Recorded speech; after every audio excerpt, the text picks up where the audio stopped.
All right. I want to welcome everyone to another episode of the Waters Run Deep podcast here with Angela and Amanda and myself. This is Chris. I want to thank everyone for joining us. Going to get some housekeeping out of the way first. Um, Remember to follow us on Instagram.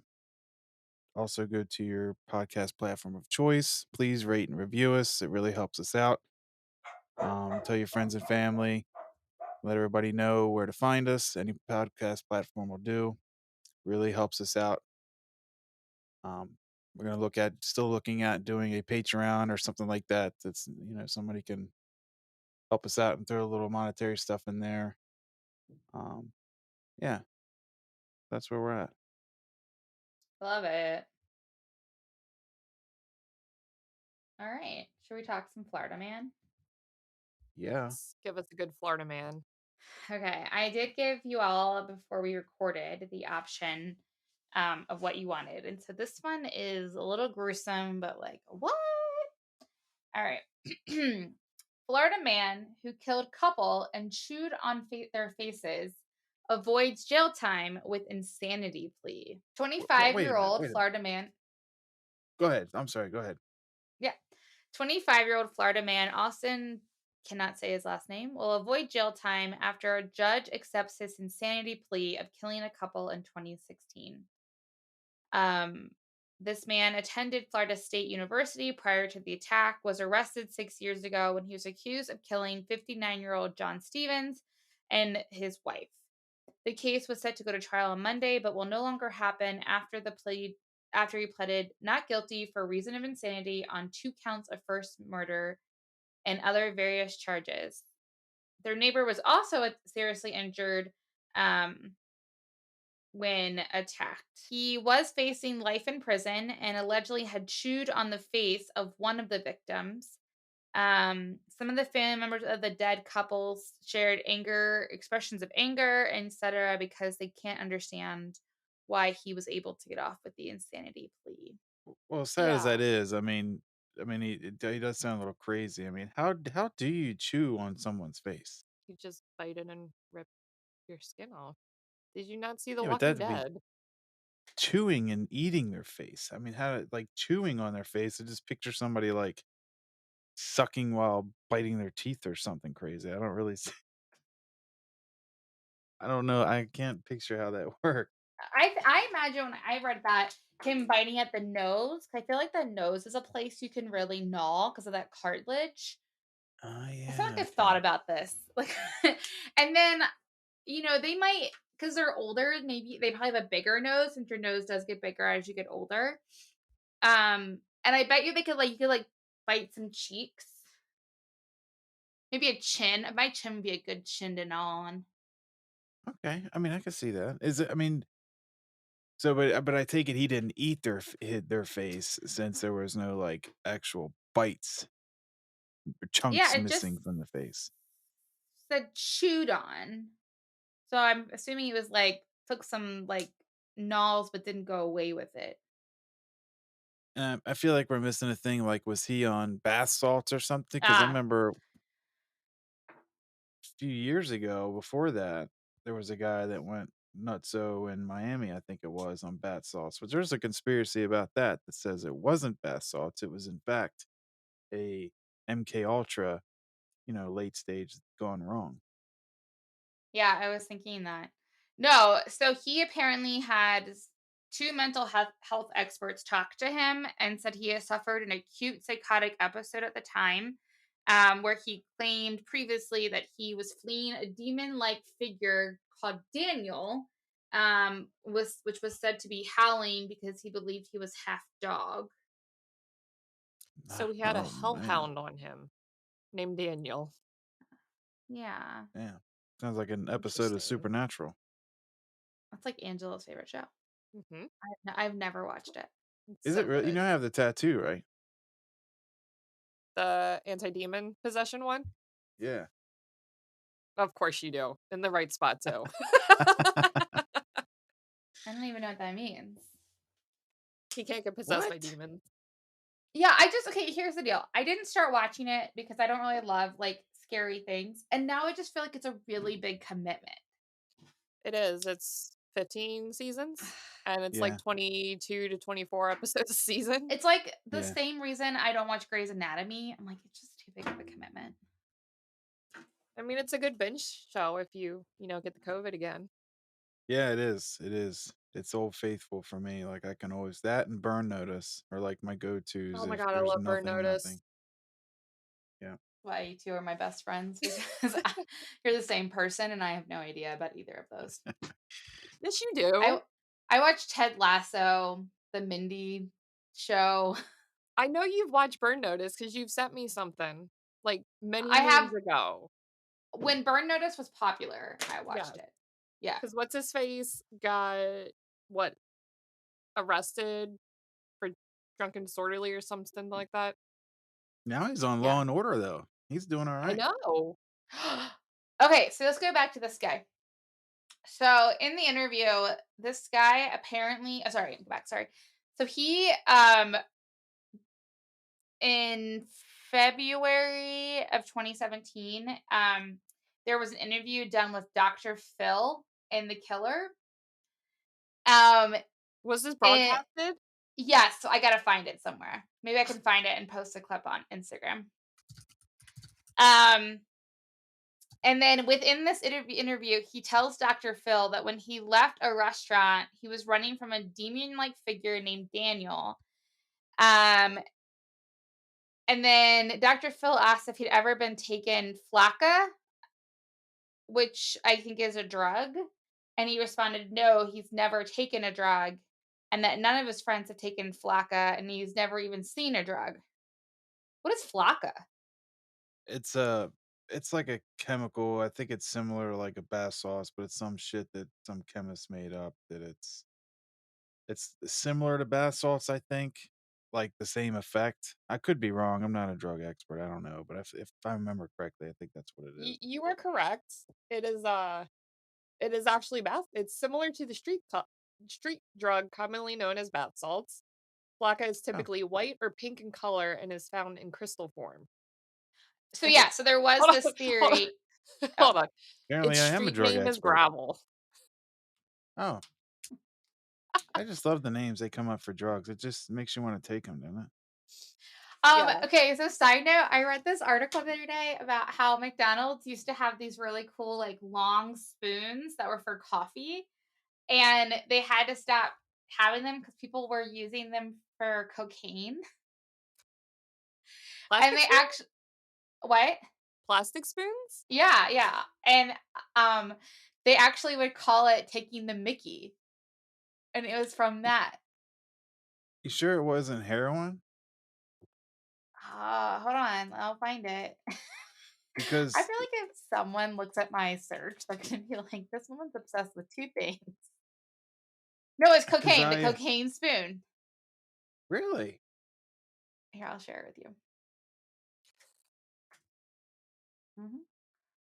Well, the side effects of flakka is paranoia and hallucinations that may lead to violent aggression and self-injury, Yeah, I mean, which and it um, can be eaten, snorted, injected, or vaporized in e-cigarettes. So, did our Florida man vape so according to Dr. Phil, oh Jesus, talking to me. a mixed spoon? Okay, sorry. Oh my god, that scared the shit out of me. It was like an ad or something. So you're talking to me. I was like, "Am I hearing Daniel? Daniel, is that you?" Um, not our cousin who listens to this. Um, so Dr. Phil asked him if he had taken it, and he's like, no. And he's like, do you even know what it is? And he's like, my dad said it's like a crystal. He's like, I don't know. But apparently he ran up to the garage and there was a woman there. And he's like, I don't know why I approached her. He's like, I just screamed and it was all a blur. And he, apparently he was naked. Um, so he took his clothes off at some point. Wow. And like I don't this buy is that just he was never done yeah. drugs, his friend don't do drugs. Like, come on, that's too Yeah. I Oh, mean, apparently when he went to the garage, he drank something, a substance he drank in the garage, and it caused his stomach to burn and put him into a coma. What? Huh? So he must have, after he killed the people and chewed on their face, then he drank something and it put him into a coma, and he was in a coma for 50 days. what, he go out there and drink a bottle of Simple Green? I mean, what the hell is he drinking in the garage? This That's story just gets insane. crazier and crazier. Wow. Wow. He just ate bait. So it does sound like he was on bath salts. Or Even That's if what I'm flakka? he's thinking. yeah. But he said that he doesn't do drugs and his friends don't do drugs. So I want to believe him, but at the same time, like, come on. I mean, that's too on the nose. Like, you hear about people having mental breaks and stuff, but I don't hear about them going to that extreme. And I've seen in my career, in my past job, I'd see a lot of people at their worst time in their life, when they're having those mental breaks. And I've seen them pretty rough, but I don't think I've ever seen one to that extent, like that bad. And Apparently, they diagnosed him with bipolar disorder, an acute manic episode with psychotic features. But what he's explaining, it sounds like schizophrenia. yeah, if you see, yeah, Yeah. Oh my god, this is the best part. Months before the attacks, Horofov, which is his like last name, was experiencing elevated moods and acting out of character. So that's very bipolar. Having an unusual obsession with having a rap star career.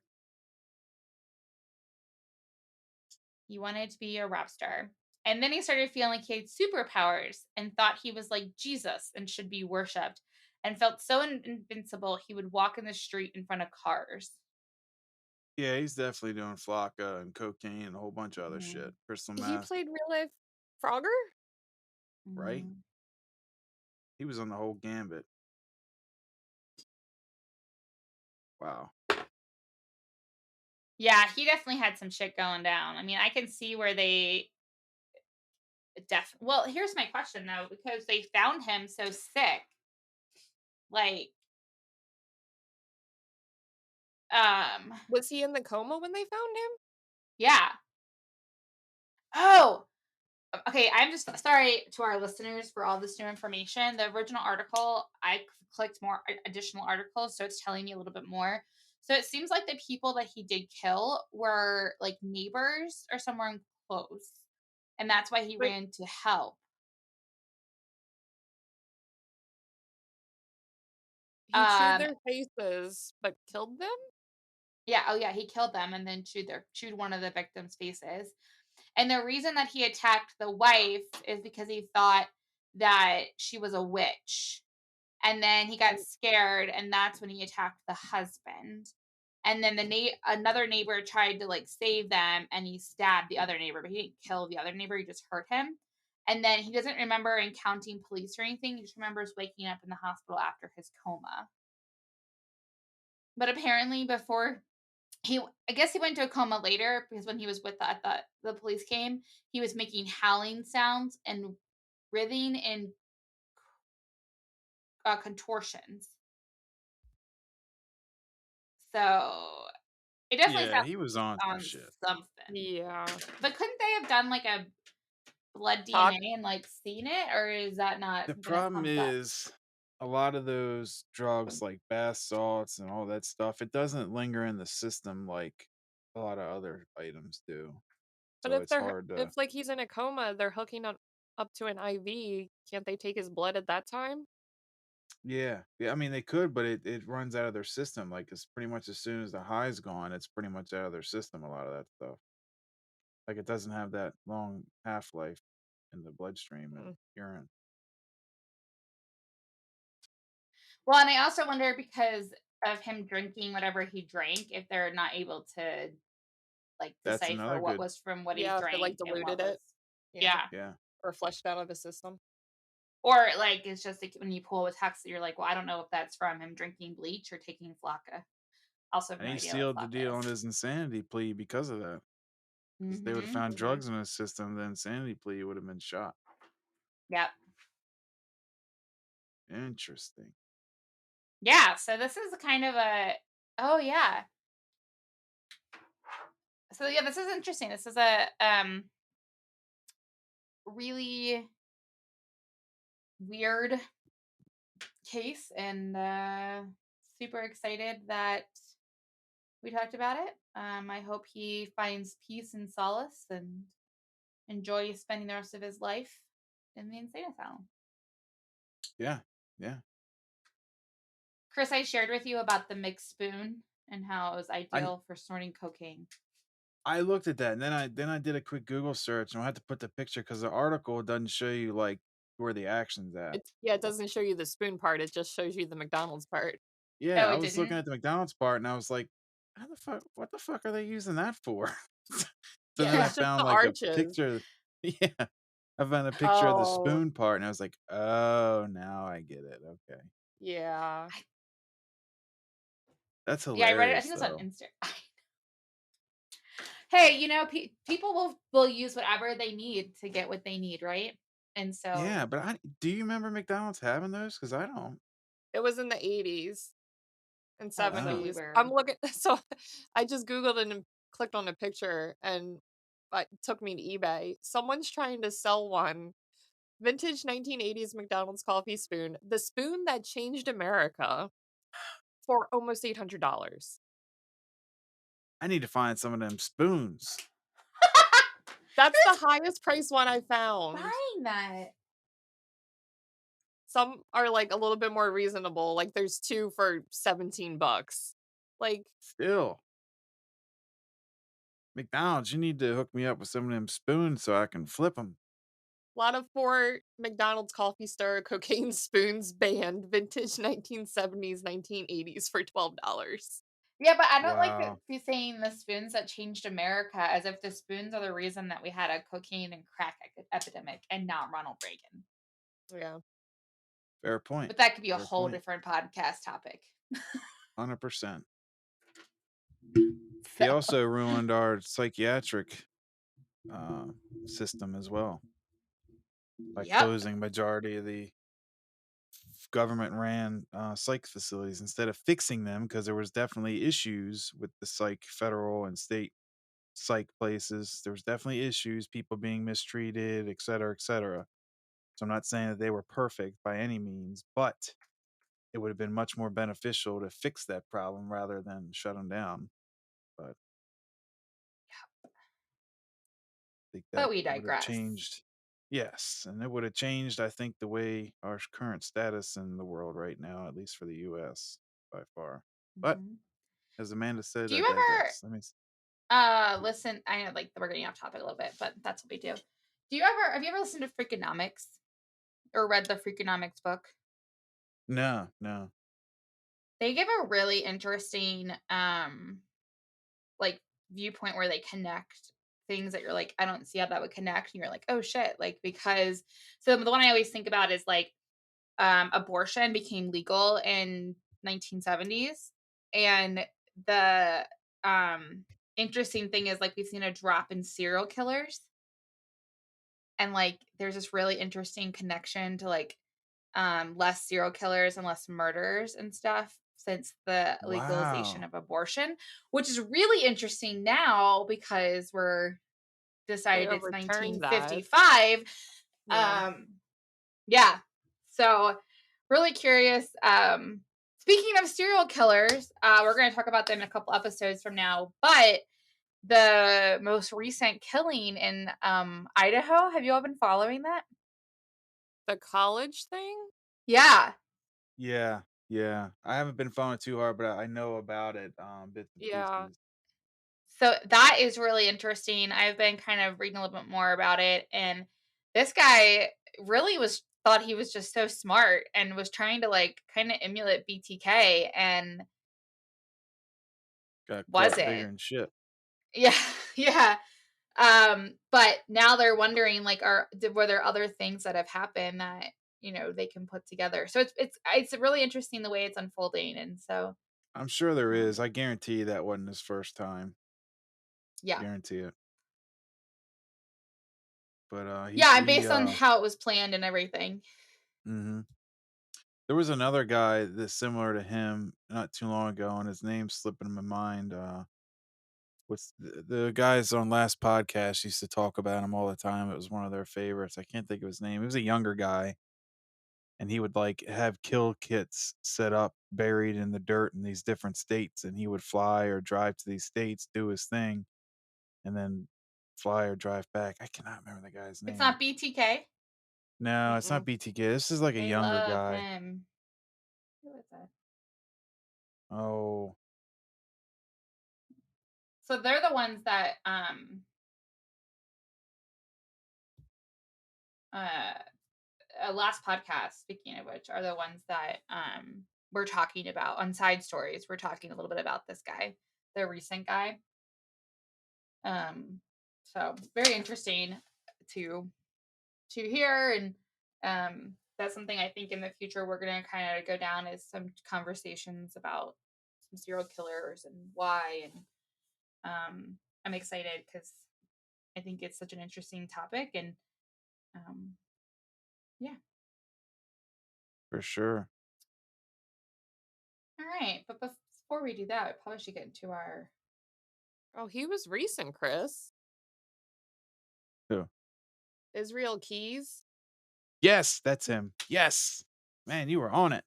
His real keys. Yeah. Yes, that's him. He was apprehended on my birthday in 2012. Nice. Nice. Yeah, he's got a really interesting story. It might have not been last pod, but I think it was. Oh yeah, they have it. He was pretty wild. He like would plant these kill kits and like have guns and survival supplies, like all kinds of like supplies to kill somebody. And he had them buried like all over the place, and he would fly to wherever, do his thing, and then fly back or travel there. He might not have flown, he might have drove too, but it's a pretty interesting story, and I'm surprised he started doing stupid stuff that really got himself jammed up. I think he was contacting law enforcement and taunting a bit, doing stupid stuff like that, but Yeah. he's an interesting Yeah, one. it said it started in 96, but Well, all and of that's his, how. Oh, sorry. Go ahead. I was just gonna say all of his like recent stuff was like 2001 to 2012. He And that's how they're. I mean, like, that's how they get caught, right? Because they get cocky and think they're invincible. And that's yeah, if we think about our Florida man story, it's so different from like these planned murders. And there's like the motive. Like this guy was obviously, I do believe, on something, and that's what caused him to murder and attack, opposed to like the premeditated, like Dahmer or you know Israel Keys or BTK or whatever. yeah. Yeah, And BTK is I the same way. He was becoming pretty cocky too, taunting the police, and he was taunting the police from pretty much the beginning, though. did you know in order to talk with him, like to get any kind of interview or whatever, you have to complete like all these puzzles to prove you're smart enough to be in his presence. Are you serious? Modern day Hannibal Lecter. Yeah, I would totally do it. He's a weird dude, though. I I've have seen seen it. him. I have seen a few interviews with him, and he is a strange dude. Yeah, he's yes. I would love to do like a chat about who he is and all that down the road. Anyways, Angela, what's our topic today? It's not serial killers, even though It I've is made it not serial apparently killers, seem. but I did add that to our list. Amanda and I are going to be splitting the 12 Lies of Christmas. On the first lie of Christmas, my true love gave to me. Way after Christmas. Yeah, Yeah. it's just a little bit after Christmas. But, as we talk Trying about to it, hold Well, that it's a Christmas good way spirit. to start off the new year to discuss it. So once Christmas rolls around this year, well, it'll make you think a little bit more about your traditions. yeah. Yeah. So before we start, I think one of the reasons I'm like, hey, we can still talk about this is actually we want to talk about first, like, this is not anti-Christian, anti-whatever. We're not trying to be like Christians are liars, but a lot of our Christmas traditions are based and begin because of winter solstice. So when does the winter solstice start or started, my friends? Do we know? The 20th of December. That I was think it was 21st. One of those days. 21st. Maybe it was 21st. It is 21st. And it ends. February On something, 23rd. I think it's in April. I was gonna say, I think it's. Well, are we looking for summer solstice? Spring. It's spring equinox. Okay. The spring equinox is March 20th. Yep. I was close. So in the northern hemisphere, because it's very different in the southern hemisphere because they're reversed. Our winter solstice is during. No, they're not. Theirs flat. No. We celebrate. There's a lot of tradition around winter time, and because of European history and all of that is sort of how Christmas has become what it is. So, throughout history, societies across the world have held festivals and ceremonies marking winter solstice because they looked at it as the day of the sun's rebirth. And so this is the time that things are starting to reborn and harvest and grow. Um, most often, the winter solstice celebration is honored by symbolisms of like fire, light, life, death, rising sun, the moon, evergreen, things like that. So that really is where we get this idea of like Jesus's birth. Jesus wasn't born on December 25th. We know that. The man named Jesus was born in September.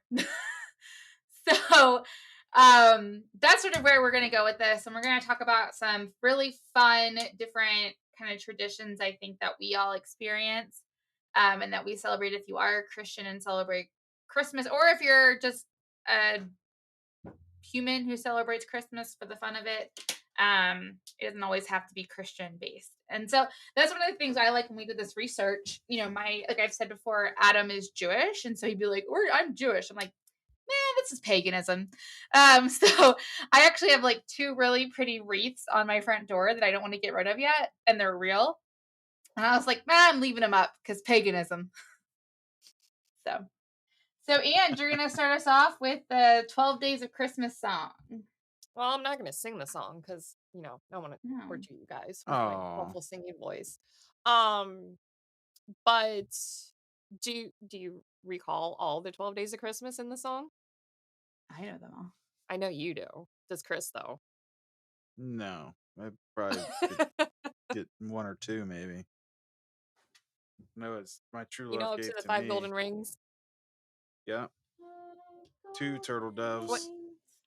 4 calling birds, 3 French hens, 2 turtle doves, and a partridge in a pear tree.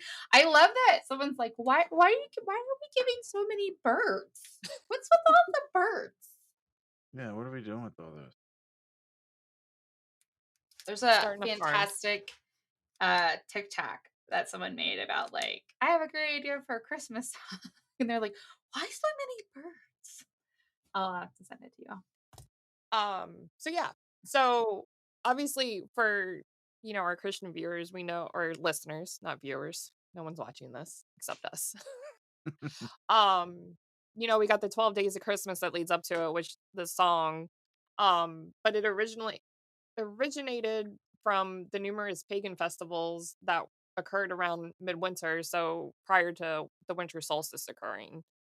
And the Council of Tours established the 12 days in 567 AD when they announced that the period between Christ's nativity on December 25th and the Epiphany on January 6th should be part of the Christmas Mass celebrations. So that was interesting. But the most famous festival that the 12 days originated from is Saturnalia. And I have no idea if I'm pronouncing that right, but it is what it is.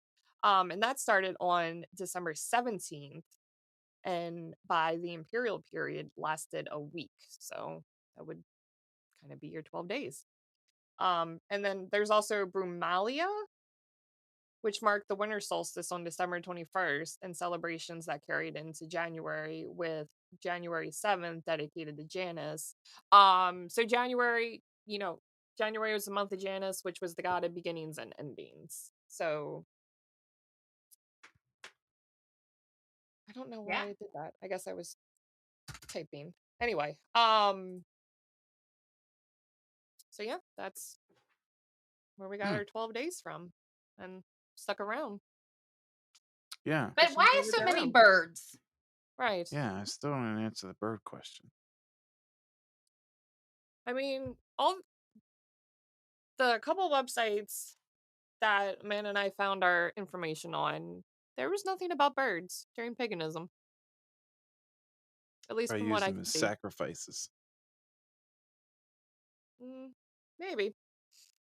So their next topic for this is the stockings tradition, which I thought was really interesting. So it originated from early German pagan tribes for the worship of Odin, not the same Nordic god Odin, Hmm. different one. So the kids would fill their booties with carrots and straw. So kind of similar to what's the other one with the clogs?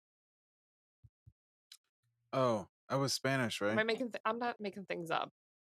It was Is a it Spanish Spanish where tradition they leave their shoes out? or German. No, it's Is it? German. It's St. Nicholas Day. Okay. Yeah. So they leave their booties out with carrots and straw and leave them by the chimney for Sleipner. Definitely butchering it. So that's the eight-legged horse that Odin rode. So it's Sleipner. similar to the reindeer. So they could feed on the carrots and straw, and then when Odin would fly by, he would reward them with presents in their booties. Oh, Huh. that's cool. Here, I thought Yeah, it I was Yeah. I kids had no laying their. idea about that one. Yeah, I thought it would be like they used to hang their stockings by the fire to warm them up or to dry them out, and they would wake up in the morning and they were filled with stuff. I don't know. That makes more sense though Yeah, than mine. same. Hmm. Yeah, Interesting. I thought it was interesting because I mean, what the German pagan tribes were probably around the same as like the Nordic ones with Odin and stuff, so that god carried over, but it's for something different.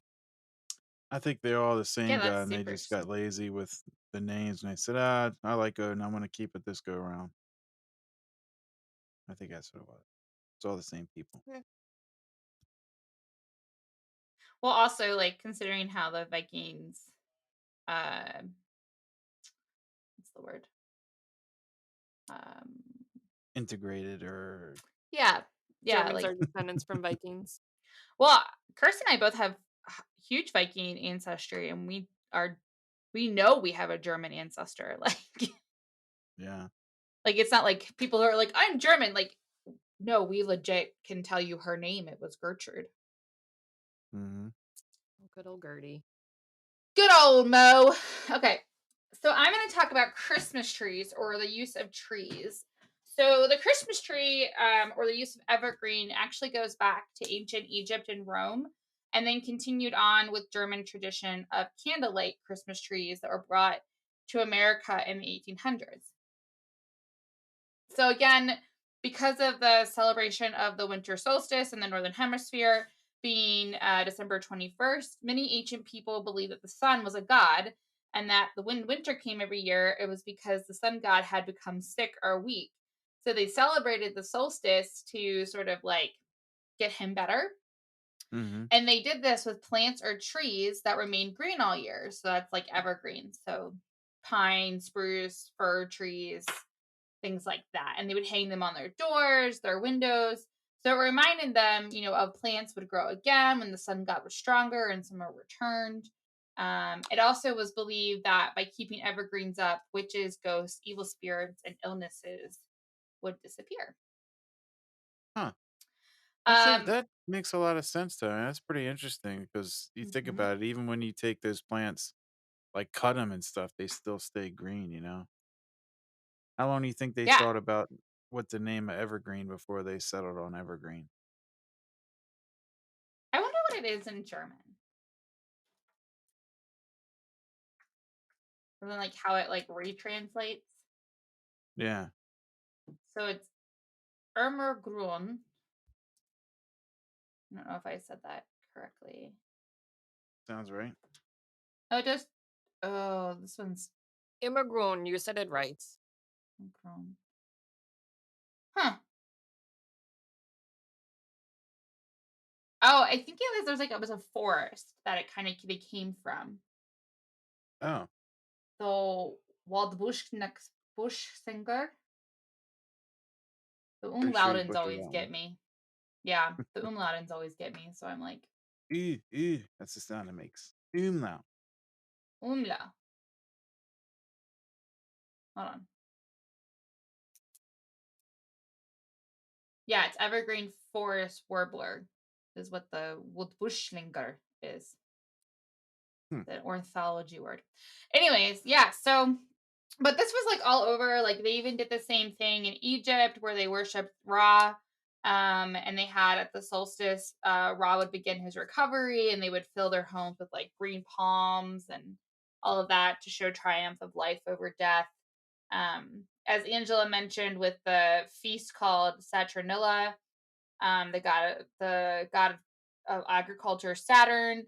The Romans would then, of course, use evergreen to decorate their homes and temples as a way to like welcome in the farms and orchards and all of that that would be coming with the spring equinox. Hmm. Um, and then as we get more into like what we consider the Christmas tree, it is actually credited with Germans. So the Germans are the ones that started the Christmas tree tradition as we know it. And they believe this started about the 16th century when devout Christians brought decorated trees into their homes. Some built Christmas pyramids of wood and decorated that with evergreen and candles if wood was scarce. Um, Others believe that, like Martin Luther, the Protestant Reformant, is the first to add lighted candles to the tree, which that always weirds me out. Like, wouldn't you worry about your house burning down if you added lighted candles to a dry tree? Right, that's what I understand. Because now we have, the electric lights, but before, I mean, it had to start somewhere, and I can't believe it started with somebody making string Christmas lights. So you think like candle or something like that, and I'd be Yeah. terrified to put that in a tree.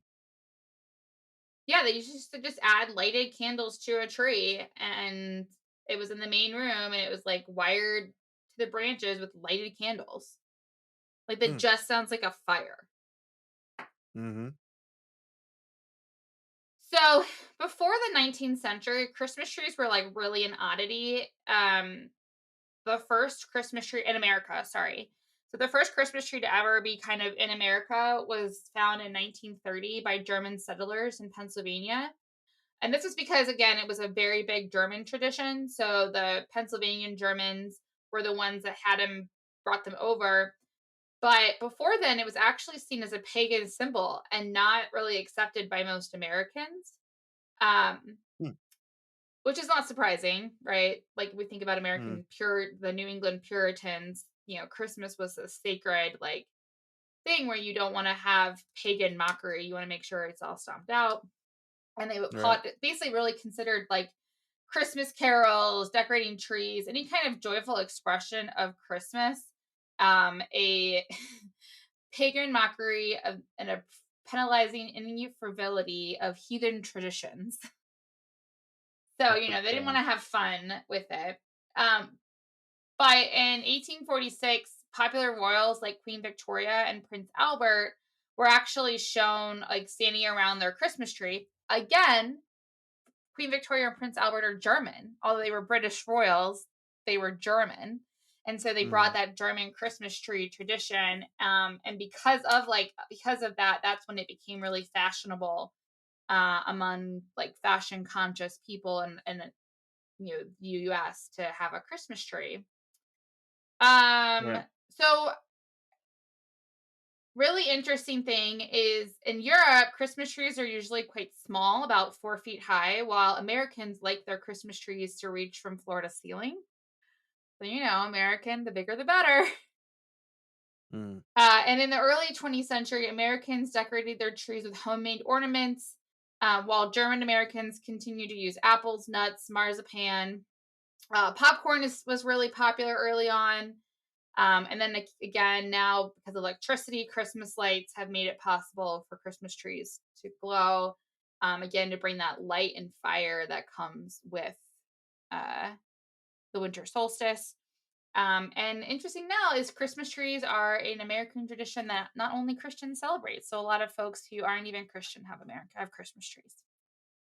So kind of cool how it Hmm. started, and America's kind of taken it on and made it our own. Yeah, that's pretty cool. So That's pretty cool. another frivolous, what did I call it? Frivolity of pagan mockery and heathen tradition is Christmas carols. So Christmas carols date back to the 13th century. What actually happened is they began as oral tradition or sharing stories of folks about Christmas. In the earliest days, folks were wassailing, which meant they would go from house to house, wishing best of luck during the colder months.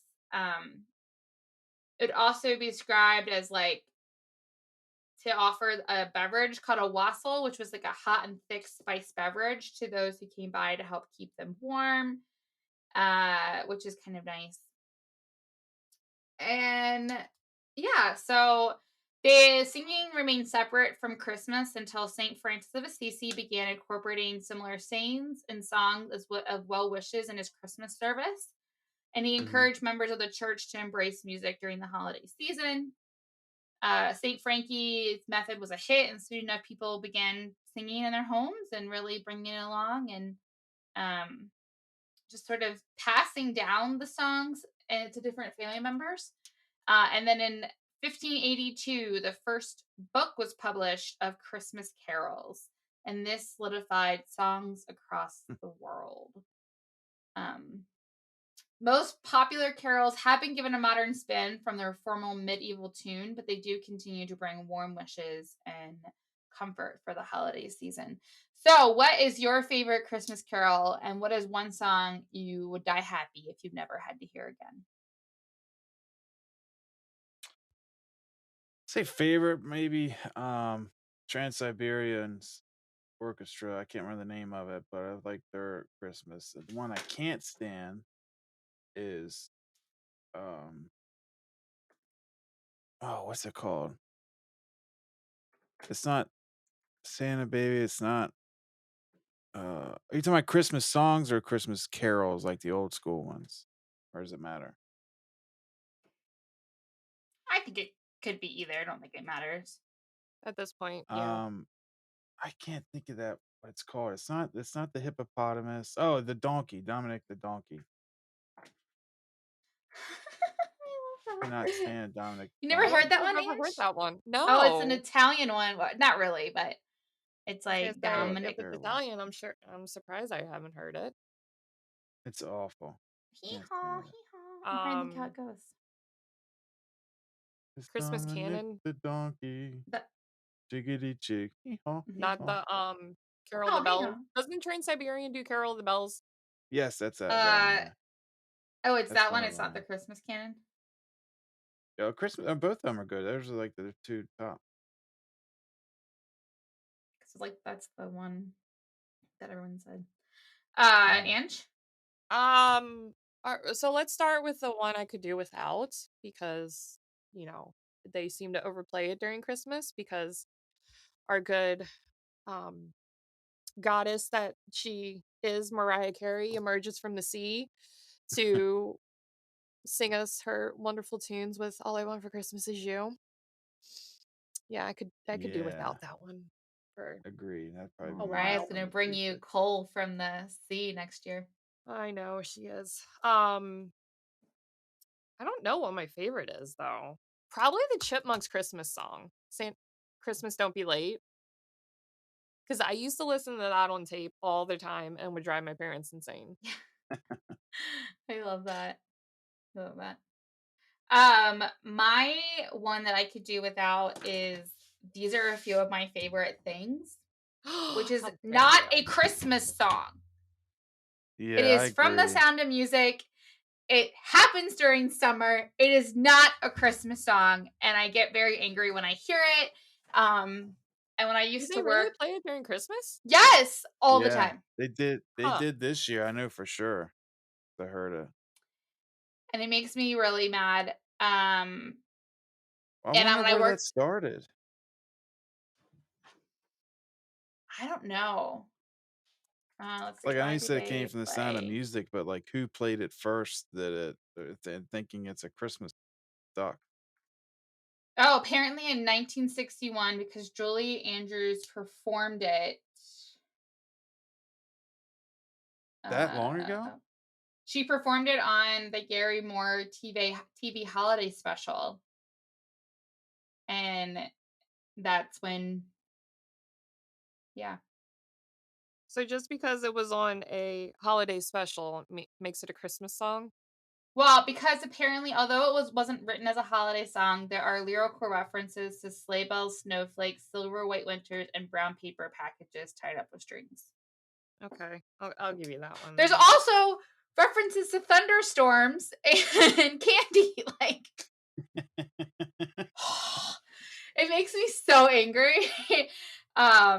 And when I used to work at Ann Taylor, it would be on the holiday mix, and I would get so angry when it came on. Like, Oh this is not a man. Christmas song. My favorite, I really like the Pentatonics is this great like version of "Oh Come All Ye Faithful," which is really pretty. That I like. It's pretty like upbeat. But I love Dolly Parton's Candy. Is it Candy something Christmas? Hard Candy Christmas. I used to sing that all the time. I'm sure Christopher is like, oh fuck yes, I remember that. Um, Mm. I have a video of getting my karaoke machine for Christmas, and I got that tape. It must have been a tape. I don't think it was CDs. Chris, was the karaoke machine CDs? I think I don't it remember. was. What year was it? 94 or 5. Uh, Maybe 93. I don't think I was 10 yet. I think CDs were around then. Yeah. Anyways, I remember there's a video of me singing it, and Christina, our cousin, is getting the words wrong. And I'm like yelling at her, and I'm like, you don't know the words. These are the words. So, Hard Candy Christmas. Gotta love some Dolly. So, all right. What's our next one? That's a good one. Holly, in the same tradition as Christmas trees and evergreens of how that originated. So it's associated with the celebration of Saturnalia, where the Romans would make holly wreaths and exchange them for gifts of good luck. So they would get a bountiful harvest that following season. Um, During early Christianity, celebrating Christmas, holly wreaths were put inside the houses to avoid detection during Saturnalia. So the Christians were trying to take it away from the pagans. But with them being inside the house, other Christians, it was a signal to them that they were Christian. Oh. So the pagans had it out on the outside. We had it, or the Christians had it on the inside. So you could find your like minded folk. Um, and Hmm. then eventually it was adapted to Christmas as Saturnalia faded. Um, During Christmas, it's a simple link to Christ. One of the legends is that a young shepherd boy made the newborn savior the gift of a small holly crown. However, after he placed his somewhat prickly present on the baby's head, the child felt ashamed at his simplicity and so began to cry. His tears caught on the holly leaves, and when then Jesus touched them, they turned into the scarlet berries, which I Oh, thought was interesting, right? yeah. Yeah. That's really cute. Um, yeah. And then for pagans, there was an actual Holly King that, battled with the Oak King of the fading summer season and won. So, despite being a symbol of winter, the vibrant red and the green of holly was also a potent symbol of life, as the vivid colors stood out during the midwinter season. So, Hmm. similar to those evergreen trees, giving you Yeah. that life during the dark times. And then gifts. So gifts were also part of Saturnalia. Um, as Mana said, that it was the celebration of the agricultural god Saturn during December 17th through 24th, is when it would be celebrated. So that's when they would give gifts. The Romans would spend a week of feasting, drinking, and giving gifts and being joyful. So they would stop doing whatever they were doing and just, have a good time for a week. Why not? And Right. then gifts were exchanged during this season or this time as a good luck to bring bountiful harvest next season. So that's how those holly wreaths came into play. And then typically only one gift was given per person. So as we've seen, Christmas has grown exponentially with the number of gifts. So the number of Yeah, gifts equals how much you love someone now, which it for shouldn't be. sure. It should be more thoughtful. I love that. Interesting. Angela only got one gift from me this year, so And I even got it early. yeah, sure. I'm on my game. Chris did not, so let's not spread that into his face. Well, yours might not even arrived yet, so I was going to say, it's on its way though. Yeah, what I got you was late, so we kind of reversed roles this year. exactly. Hey, it's okay. It's about good luck to bring bountiful harvest. So another really interesting tradition is the Yule log. Which whenever I think Yule log, I think of the snack, not the actual like winter log. But again, that really goes back to those Germanic and Scandinavian paganism. It was there to celebrate early winter solstice ritual. Um, and the lighting of the Yule log was used to symbolize Jesus' birth or triumph over sin. Today, it's seen more as a secular holiday tradition. So kind of interesting. I don't think we ever had a Yule log growing up. That wasn't really something we lit. Um, Mm-mm. I don't Yeah, I know if don't you really all remember did. doing that either. Maybe at church, like during candlelit service. Yeah, maybe. We They had have a the Yule Advent log on the wreath. altar. Oh yeah, I don't know if we did or not. I don't think we did. I think it was just the Advent wreath. I always forget about that one too. The Advent Y- wreath? No, the Yule log. Oh yeah. But it's like a big Swiss cake roll. The tasty Yule log is the one that I want. All right. So the next one, it's just probably. I thought this was one of the most interesting ones going through our 12 Lies of Christmas. Is mistletoe and how it's related to paganism.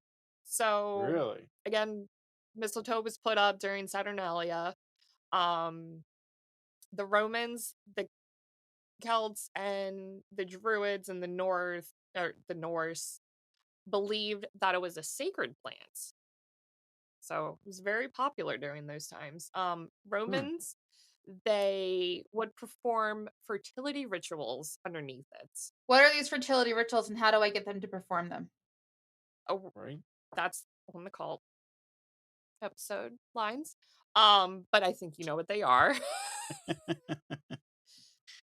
Oh mean, our boy. mistletoe is fake and was in the kitchen, so it might not be the best place to perform fertility rituals, but I I'll mean, do Yeah, it might get anything frowned nowadays. upon. it didn't say where they put it. They just said that they would perform fertility rituals underneath the mistletoe.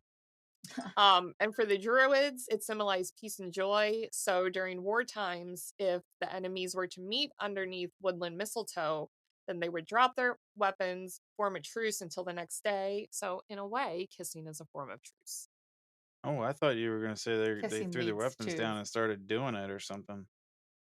But where does mistletoe grow? Because like I couldn't. Like, are there farms? Like, does it still Grows grow? Is underneath it the dead? toe of the missile. I'm sure there's live ones somewhere. Um, Right? I thought they oh, grew under the huh. toe of a missile. No, They grow in trees. it was like a weed. Um, mm, they can grow in apple trees. It's European is actually interesting. I didn't look up, how they grow on the trees. It's like a cluster in the branches. It's pretty interesting. yeah. Huh. Might have some mistletoe in your backyard, not even know it. Um, for Christmas, my mom tried so hard to find little toes, like big toes, and she was gonna send them to everyone in the family as her missing toe. Oh my god. So it's you still might get it. You still might get one. She just didn't have time. She didn't find them for a good price this year. I think because like the Halloween ones are all like bloody. And she doesn't want it to be a bloody toe. And I was like, well, mom, you could do that, and then we could like put berries and stuff on it so it doesn't look bloody. It looks more like holly or Put something. berries on it. Why doesn't she just get like the magic kit of the thumb? Because that kind of looks like a big toe. Oh yeah, that Like could she might be stuffed the it. handkerchief in. Oh yeah. Well, and also like she wants one for every Waters member because it's just like, Chris? Can you imagine opening your? I mean, you already got a good Christmas package this year with some fun things in Yeah, it, yeah, but I did. can you imagine opening it and you're like, what the fuck is this? My mom You, sent him some very fun things, especially old fortune cookies and some soy sauce from the Chinese restaurant. yeah. Wait till you open yours. You got some fun Wow. stuff in there. That's Definitely got interesting. some fun stuff. Good stuff. Makes this Oh, fun to what's next? open. Oh, so candles. The use of candles. So obviously during the times before we had electricity, they were used to light up our home during the darker months. Um, but for the Romans, they used candles as a mini representation of the reborn sun. So the rebirth of the sun was around midwinter. So a lot of candles were used during the solstice and midwinter just to lighten up everything. As part of Saturnalia, when the Romans lit long wax tapers and gave them to their guests as gifts or as offerings to Saturn. And Judaism took some of this, where they utilized midwinter for the time of the 8-day long, which is known as Hanukkah now, where they light a candle every Hanukkah, oh day. Hanukkah, come light the menorah. Let's have a party, we'll all dance the hora. Is that the I real always words? think of the Adam Sandler Hanukkah song. There's a great version by Jack Black. I'll send it to you. That's like a legit Hanukkah song. It's like they sing that. There's Wow. actually more. There's more to that if you'd like me to continue. Well, by all means. I mean, I'm intrigued. So Okay, so it's Hanukkah, Hanukkah, come light. Let's have a party, we'll all dance the hora. Gather around the table. We'll give you a treat. Something of latkes and something to eat. While we are dancing, I can't think. And it's like, damn it, where's Adam? It's a whole thing, and we have this Oh, dachshund yeah. that sings it. That's hilarious. Here, I'll find the Jack Black and send it to you to listen to later, and then we can post it on our thing for our what's listeners. the song called? Hanukkah, oh Hanukkah, come light Hanukkah, oh Hanukkah. Hanukkah, oh Hanukkah. Mhm. Okay. Yeah, it's like a legit thing. It's pretty Hmm. fantastic. I didn't even know that was a song. And then is there a way that I can play music and everyone can hear it? I don't know if that will be bad. Let's not do that. But I'll send it to you all.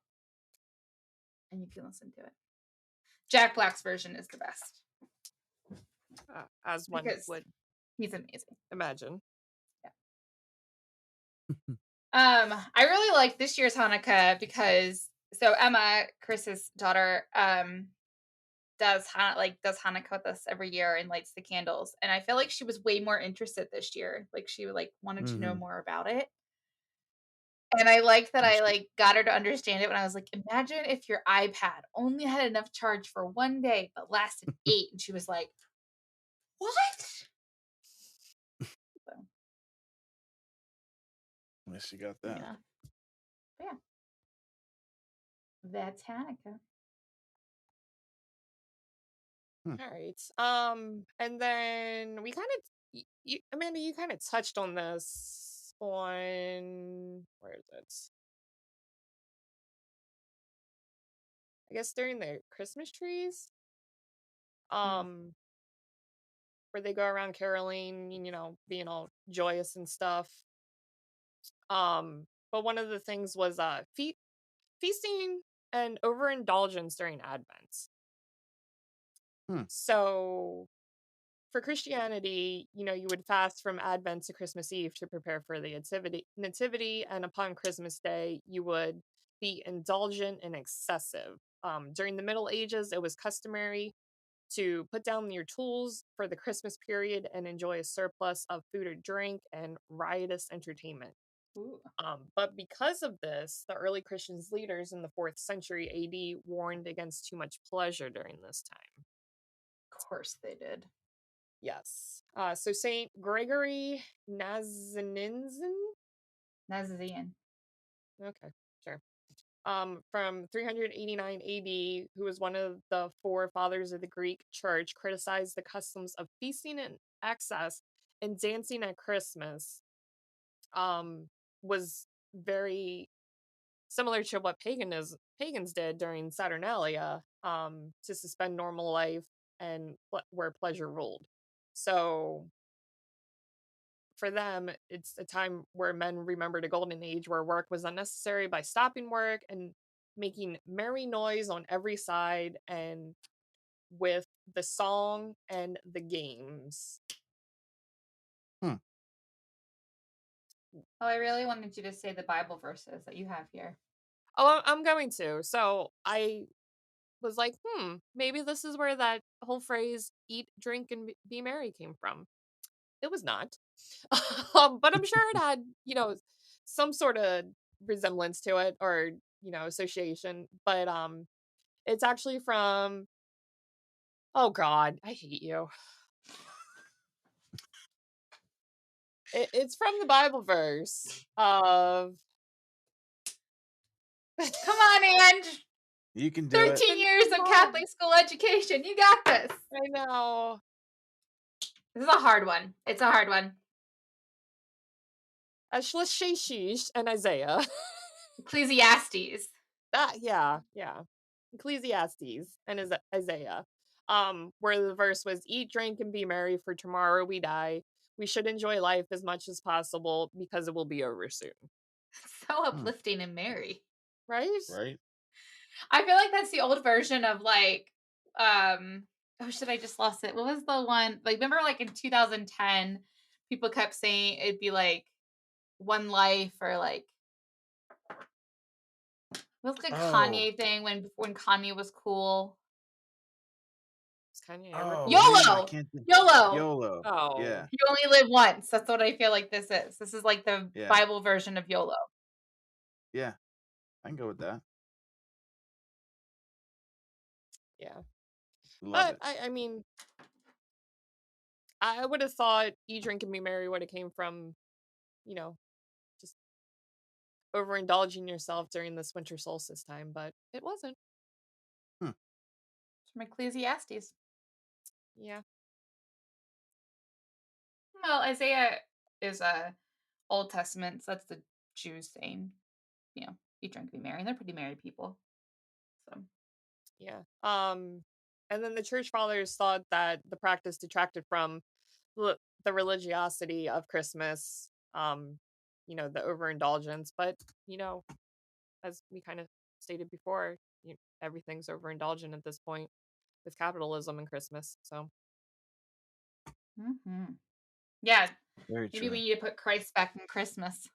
Just kidding. It's Merry Christmas, not Happy Holidays.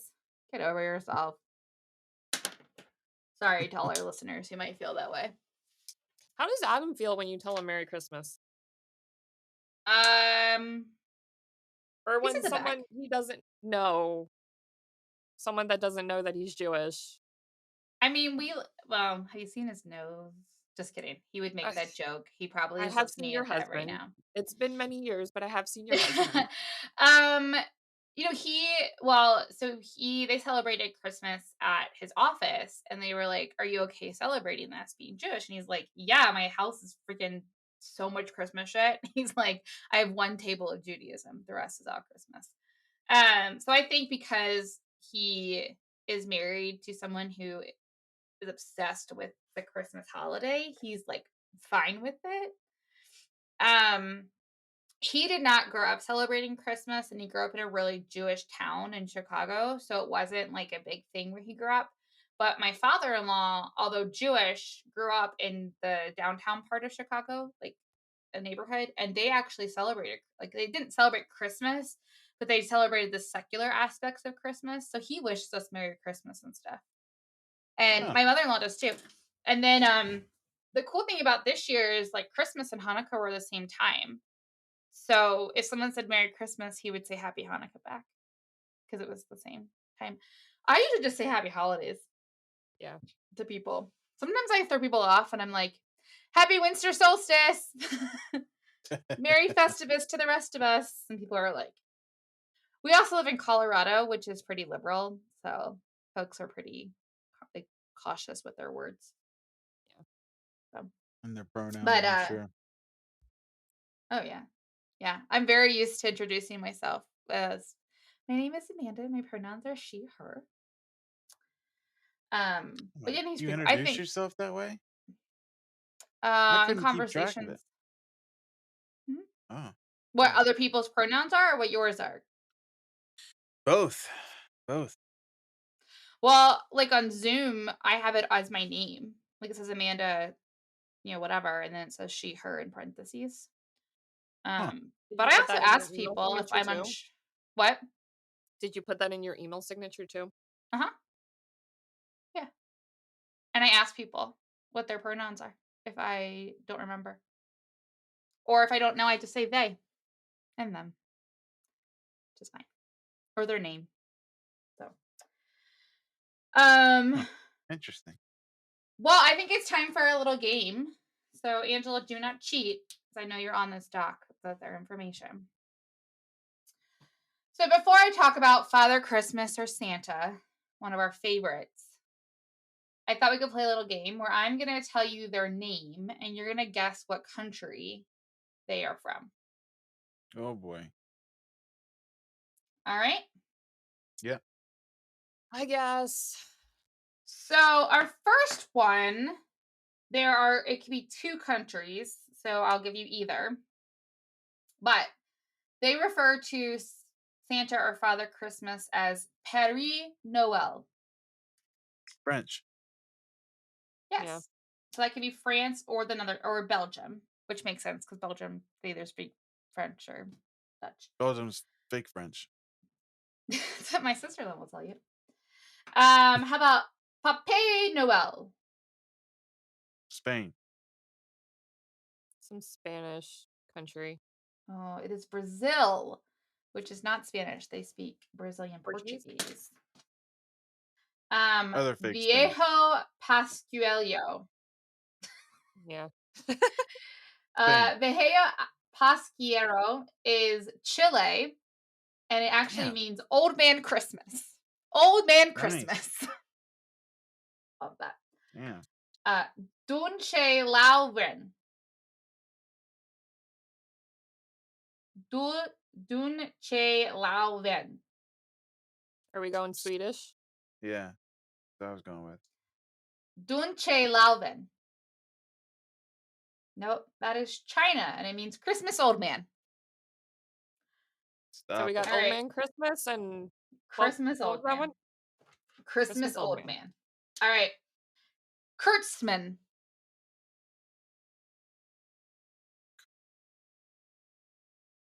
really wish I would have memorized these earlier. If you were to memorize these, would be awesome. Kurtzman. Now, this one I may not be saying as correct, but it's the Netherlands. I'm not really good at Dutch. So. Mm. This one is one of my favorites because I have no idea if I'm saying this correctly, and I have no idea how one gets this name. Joulupukuki. Japanese. Yeah. Nope. That one is from Finland. What in the? Yep. Okay. Weihnachtssman. Weihnachtssman.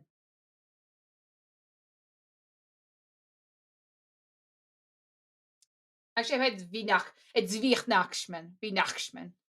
I'm a good German, but I don't think that's right. It is German. Yeah. Is it? It means You're Christmas doing a little man. bit too much pronunciation, so it's Because got I to be know right. how to pronounce that one. Yeah. Kinakolokoa. Singapore. I mean, I don't know. That's a really interesting guess. No, it's Hawaii. I was close. Yeah. Miklos. Miklos. Romania. Some sort of Scandi country. Romania is really close, Chris. It's Hungary. Oh, well, I was Or in the neighborhood. Hungary. Yeah. Babbo Natale. Italiano. Italy. That is Italiano. This one also is one of my favorites because I really like what it means in English. Hoti Oshio. Is that Japanese? It is Japanese and it means a god or priest who bears gifts. That's actually quite close. Literal translation. Yeah. Yeah, right? I was like, all right. Julie Neeson. That one I definitely is not right. My friends who live in this country are going to be like, what the fuck? I should have gotten them to record it. Is it Arabic? It is not. It is No. Norwegian.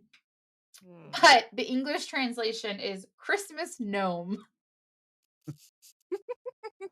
Which I really like fun. Sveti Mikole. Oh, you said sweaty McCollin. Sveti Mikolin. That is Poland for St. Nicholas. Wow. Diedmotsvro. Russian. That is the Russians. Okay. And that means Grandfather Frost, which also seems very perfect for Russia. Oh, yeah. Yes. I like that. Grandfather Frost. Hulotomenten. I got nothing on that one. It is like its neighbors of a Hulen and Sienen. It's the Swedish, and it means Christmas brownie. So. I think they're a little off on that one. What now? Yeah, a Christmas brownie. That's apparently what it means. And then obviously, this one I hope you understand, but Father Christmas. I don't know if I understand that one. Canada. Yeah, the United Kingdom. So they're part of Canada, part of the United Kingdom. So like the UK and all that say Father Christmas. So Father Christmas actually came from another pre-Christian link, as we've talked about with most of these things, which is derived from Woden or Odin, the All-Father, which was the head god of our North European and Scandinavian mythology. Americans refer to him as Santa Claus. Other names are like St. Nicholas, etc. St. Nicholas actually was a 3rd century saint that gave charitable items to children in a town called Mira, which is now Demir in Turkey. His gifts were anonymously delivered in bags of coins, and that's how he was able to give that. There's some grim stories about the toy that he dropped off, or not toy, the money that he gave, and why he did it, but it's kind of interesting. Saint Nicholas was and is an inspiration figure, even though the town of his birthplace is now largely Muslim, and is no longer recognized as Christianity and Christmas. They actually still celebrate Saint Nicholas because of him being from there. So kind of That's cool. cool. And he is actually believed to have died on the 6th of December, which is why in certain countries they celebrate the feast of Saint Nicholas rather than Christmas. So in Holland, they actually do like the feast of Saint Nicholas. And it's part of like Christianity. I know that like we celebrate it where you leave your shoes the night before, you leave your shoes outside, and you receive gifts in your shoes. And this year, I introduced St. Nicholas, the Feast of St. Nicholas, to my Jewish husband and told him he had to put his shoes outside his bedroom and he'll get gifts if he was a good boy. He got coal. So I don't make the decision. St. Nicholas does. But he could eat the coal, so it's fine. So kind of fun. Father Oh, Christmas yes. also. I think we did that as a kid, didn't we, Chris? Yeah. Yeah. Yeah. And did you guys do that at your house? Did you do St. Nicholas? We did not. Yeah. I remember doing it in, like, elementary school, though. Yeah, I remember doing it in elementary school. We would put our shoes outside. I mean, we get like candy cane or something. And then my mom always did something for us on St. Your Nicholas mom would just put me outside without my shoes when it was Sounds raining. right. when it was raining. Yeah. um, so Father Christmas really wants to be accurate. So the night before the birth of Jesus, he pops down the chimney. But if he really wanted to be accurate, he would be coming down the chimney sometime in December instead of the 24th.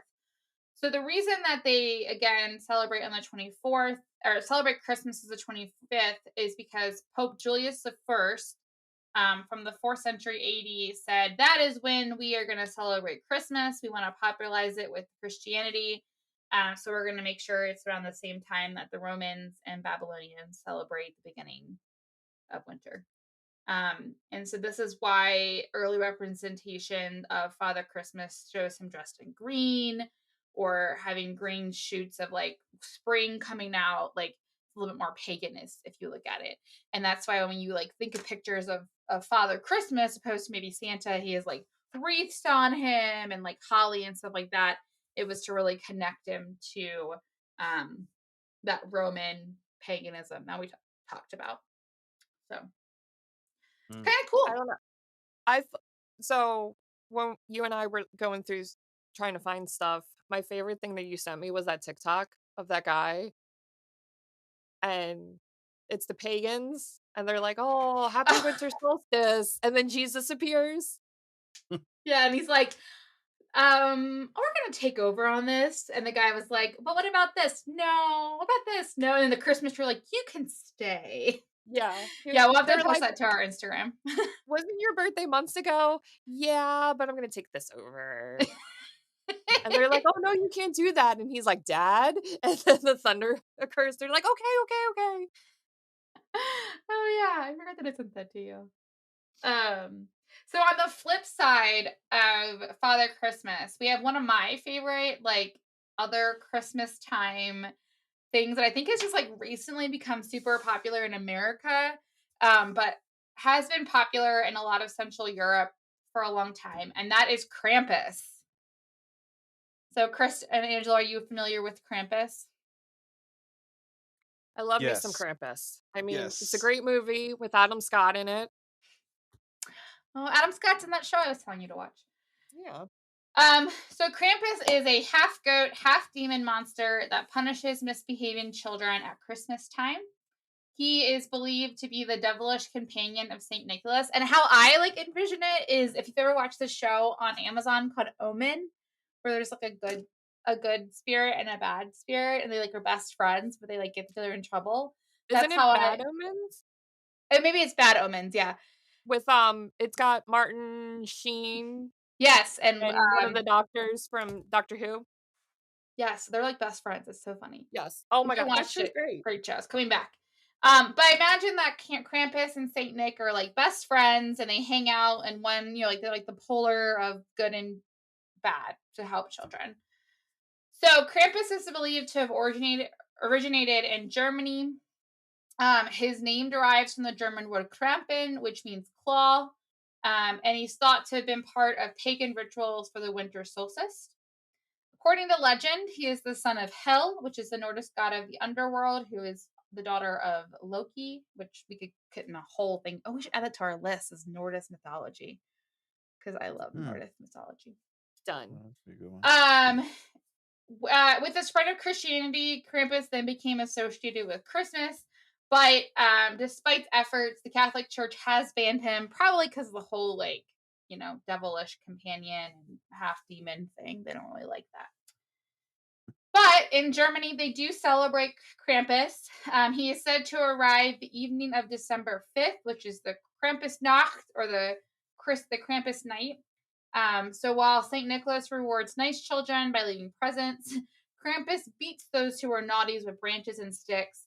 In some cases, he's said to eat them or take them to hell. Nice. On December 6th, St. Nicholas Day, children awaken to find their gifts or nurse their injuries. So either or. There are festivities that happen around Krampus. There's this really cool thing. I would love to do this in Germany called the Krampuslauf or the Krampus Run, which is an activity which involves alcohol, people dressed as the creature and parading through streets, scaring spectators and chasing them. That's right up your alley. It sounds amazing. Beginning of the late, go scare people. Oh my god, dressed in a costume. Like, yes. That's my Christmas present right there. I have been asking to go to Germany during Christmas. I haven't told Adam why, but this is why. So, beginning in the late 20th century, in efforts to preserve cultural heritage, Krampus runs have become extremely popular in Austria and Germany. Again, it's also kind of becoming quite popular to celebrate international. It's growing to appear in numerous horror films.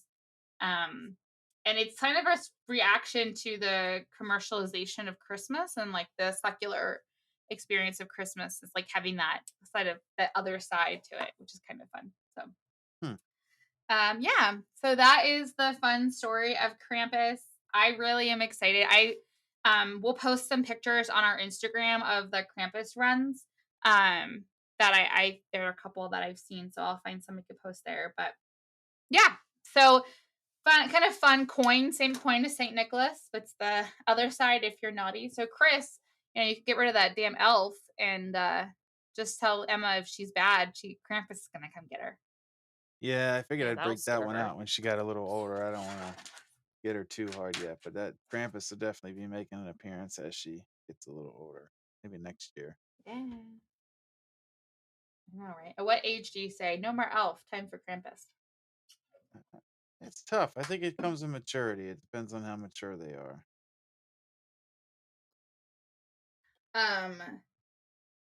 That elf on the shelf thing is so weird, and I like totally didn't think about it when I was showing Emma our mensch on the bench. When she was like, "But you touched it," and I was like, "Yeah," and I was like, "Oh, I forgot you can't touch the elf, or its magic goes away." And I was like, "Really?" I'll be honest with you. I think I tell Robin this, and she thinks not, but I think she already knows the game, and she just plays along because she doesn't want to. She likes it. It's fun to her. But I think she knows that it's not. Oh, but we still do everything as if it is. But I think just sometimes it just seems like she's in on it. She knows the deal. But she's like, "Oh yeah, I suspected this." Yeah. We have the mensch on the bench that Angela gave me a couple years ago, and my mom bought us the bubby, which is the mensch's wife. Oh my god! And got it for Adam for Hanukkah, and so he was pushing the buttons, and one of the things the bubby says is like, "Oi, I'm gonna be late for mahjong," and literally, my mother-in-law has said that. And Adam and I just are cracking up. And my mom like didn't get it. And I was like, it sounds like Pam.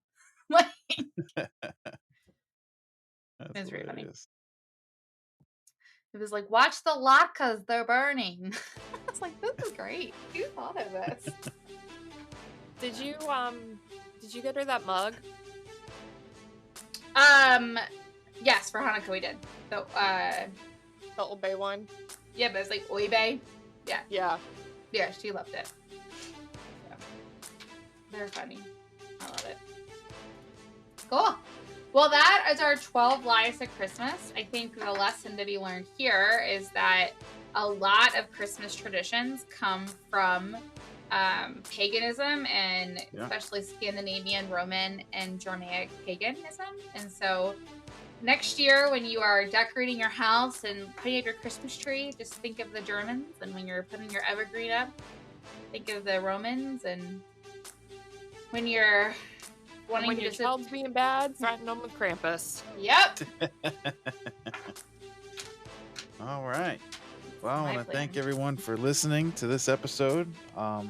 Please rate and review on your podcast platform of choice. It really does help us out, and it doesn't take long to do it. Just throw us a 5-star review.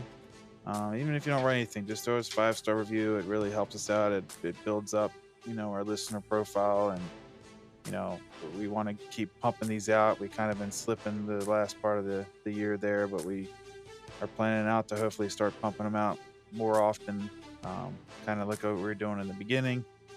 So just keep listening and keep telling everybody about us to get our numbers up, and that'll definitely get our motivation up even more to get in here and record some. So, and of course, tell your friends and family, have them check us out. And anybody that's interested in conspiracies or just having a laugh, come check us out. And of course, follow us on Instagram at TWRD Podcast or the Waters Run Deep Podcast. Either way, you can probably find us. Until next time. Yeah. And if there's topics that you are interested in or you want to talk more about, shoot us an email, let us know. And we're always looking for guests and all of those fun things. So reach out, friends. Yes, for sure. Till next time.